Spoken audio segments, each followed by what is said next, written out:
medis lanjutan oleh tenaga medis yang berpengalaman. Kemudian triase evakuasi, yaitu merupakan triase yang dilakukan tenaga kesehatan di pos medis lanjutan dengan berkonsultasi dengan rumah sakit tujuan berdasarkan kondisi korban. Ini merupakan kategori triase. Tanda-tanda vital.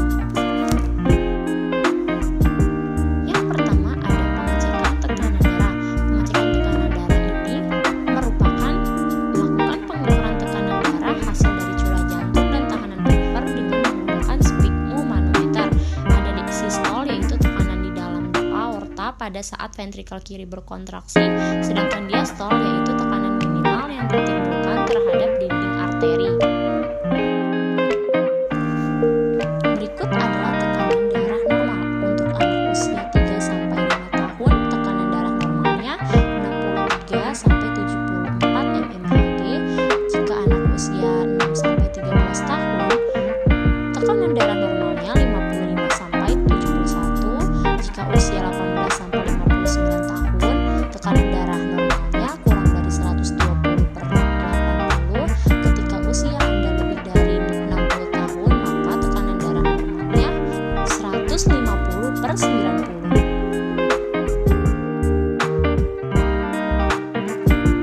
Faktor-faktor yang mempengaruhi tekanan darah. Yang pertama ada usia. Yang kedua waktu pengukuran. Yang ketiga latihan dan aktivitas. Dan yang keempat emosi dan nyeri.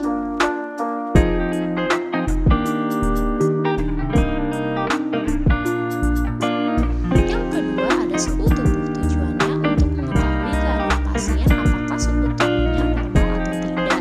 Nah, bagian tubuh untuk mengukur suhu bisa dilihat lewat oral, rektal, aksila, dan timpani.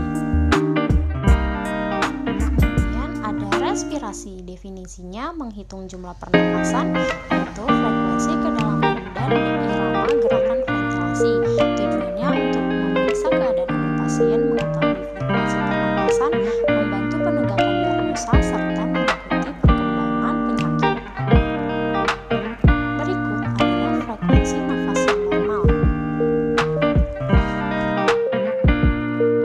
Kemudian untuk selanjutnya yaitu pengukuran denyut nadi, yaitu dengan cara menghitung frekuensi denyut nadi, loncatan aliran darah yang dapat teraba pada berbagai titik di tubuh melalui perabaran pada nadi. Berikut tempat pemeriksaan nadi bisa di kepala, leher, siku bagian dalam, pergelangan tangan, paha, lutut, dan kaki. Di sini juga ada frekuensi nadi normal menurut usia. Untuk umur yang kurang dari 1 tahun, frekuensinya 110/60 kali per menit. 2-5 tahun, 95-140 kali per menit. 5-12 tahun, 80-120 kali per menit. Dan lebih dari 12 tahun, 60-100 kali per menit.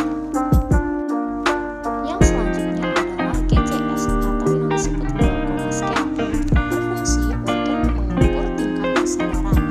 Jika nilai GCS 14-15 disebut kategori komposmetis, jika 12-13 apatis, 10-11 sempurna, 7-9 delirium, dan 4-6 sporokoma. Lalu yang terakhir, jika nilai GCS-nya 3, maka dikategorikan sebagai koma.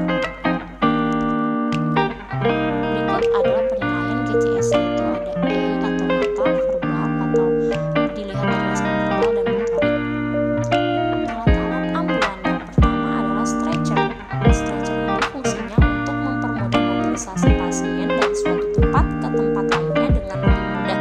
Lalu alat yang kedua ada tanduskop. Tanduskop ini merupakan tandu yang digunakan untuk memindahkan korban cedera tulang belakang. Alat yang ketiga adalah long spine board atau yang disebut LSB. Adalah alat yang digunakan dalam proses evakuasi korban yang diduga mengalami cedera tulang belakang di lapangan agar tulang belakang korban dapat stabil dan mobilitas korban dapat dibatasi. Yang keempat, short spine board. Short spine board ini digunakan sebagai penyangga pada permukaan mewah seperti tempat tidur